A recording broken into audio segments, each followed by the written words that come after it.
चलिए 4 की चौसर में खबरों की करते हैं शुरुआत। कांग्रेस ने हरियाणा के अपने 30 विधायकों को जयपुर शिफ्ट करने की तैयारी कर ली है। इन विधायकों को आज रात तक जयपुर शिफ्ट किया जा सकता है।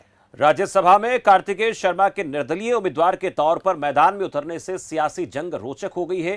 कांग्रेस ने राजस्थान के प्रदेश प्रभारी अजय माकन को हरियाणा से उम्मीदवार बनाया है। इसके बाद इस चुनाव में बड़ा खेल होने का अनुमान लगाया जा रहा है। बता दें कि जेजेपी ने कार्तिकेय शर्मा को समर्थन देने की घोषणा की है। ऐसे में कांग्रेस अपने विधायकों की खरीद फरोख्त से डरी हुई है। कार्तिकेय शर्मा इस चुनाव में अजय माकन का खेल बिगाड़ सकते हैं।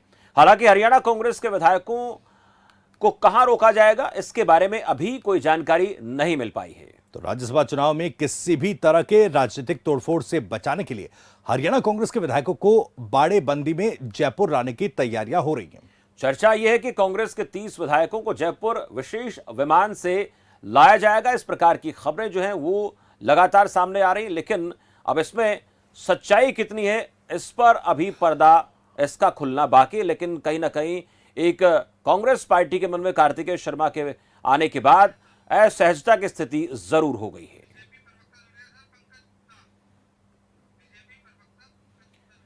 बीजेपी प्रवक्ता पंकज गुप्ता इस वक्त हमारे साथ जुड़े, उनसे जरा कांग्रेस पार्टी के इस खबर को लेकर बातचीत करना चाहेंगे। पंकज जी, बहुत स्वागत है आपका खबर फास्ट पर।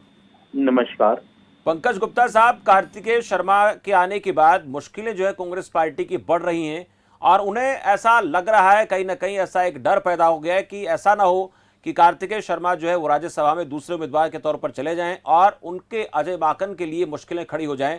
और कहीं ना कहीं भारतीय जनता पार्टी भी सीधे तौर पर ये कह रही है कि 31 हमें काफी है पहुंचाने के लिए, बाकी 9 के लिए कहीं ना कहीं कार्तिकेय शर्मा को आप लोग समर्थन देते नजर आते हैं। गुप्ता साहब।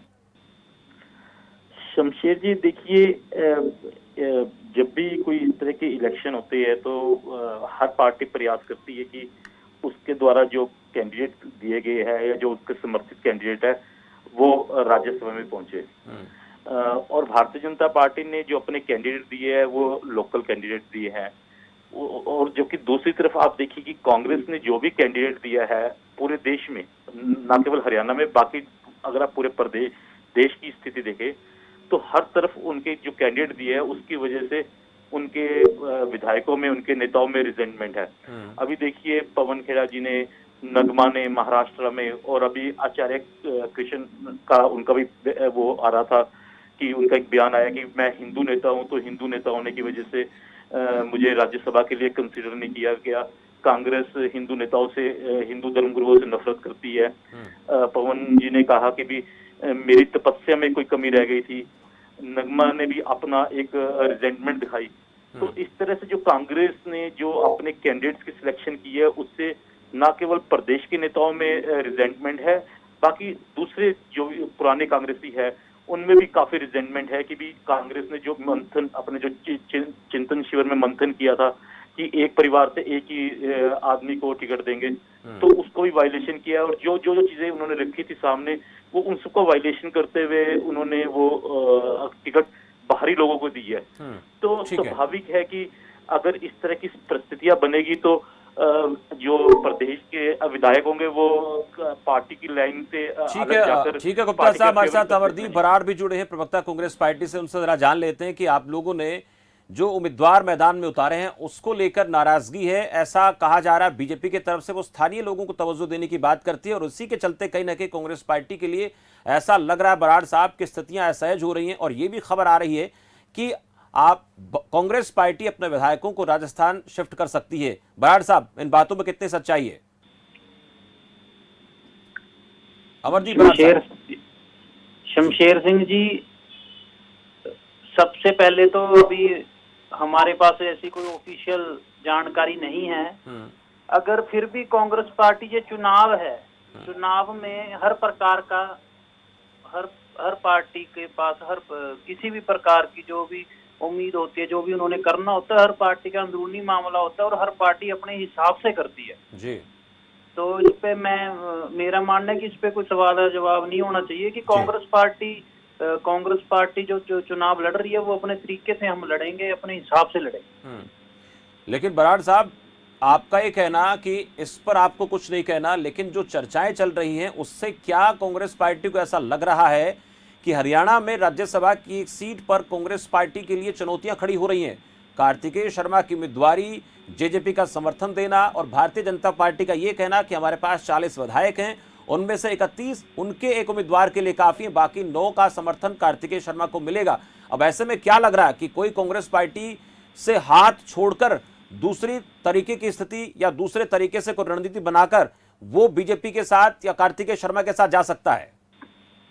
देखिए शमशेर जी, ये तो बीजेपी प्लस जेजेपी का जो गठबंधन है, ये तो दोनों पार्टियां जोर लगाएंगी।